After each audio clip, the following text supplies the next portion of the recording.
அதாவது இந்த மீன் அமலம்ங்கிற ஒரு கோட் இருக்குது. இது விவசாயத்துக்கு பயன்படுத்துகிறோம். கூழ்த்தேவம்பட்டியில் ஒரு எலுமிச்சம் தோட்டம், தென்னை மரம் எல்லாமே வச்சுருக்குறாங்க. அவங்களுக்கு கொடுத்தோம்.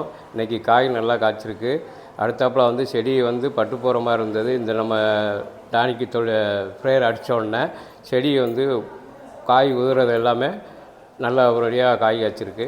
அதனால் இது வந்து இந்த ப்ராடக்ட் நல்லா இருக்குது. அடுத்து வந்து இப்போ மல்லிகைப்பூக்கு ஒரு இது கொடுத்துருந்தோம். அந்த மல்லிகைப்பூ வந்து வெயிட்டு வந்து அதிகமாக இருக்குது. மல்லிகைப்பூ வந்து நமக்கு இதுக்கு முன்னாடி 10 கிலோ வந்தது, இன்றைக்கி ஒரு 15 கிலோ வர்ற மாதிரி இருக்குது. வெயிட் நல்லா இருக்குது. பூ வந்து தரமாக இருக்குது. அதே மாதிரி எலுமிச்சங்காயும் பொடிசாக இருந்தது வந்து பருவங்காயாக காய்க்கி. அதாவது இந்த ப்ராடக்ட் வந்து நமக்கு நல்ல ஒரு ஊக்கத்தை கொடுக்கு, நல்ல ஒரு லாபம் கிடைக்கி. ரெண்டாவது வந்து இது வந்து கெமிக்கல் கிடையாது, இயற்கை லிக்விட் தான். அதனால் இதை வாங்கி பயனடையும் மாதிரி கேட்டுக்கணும்.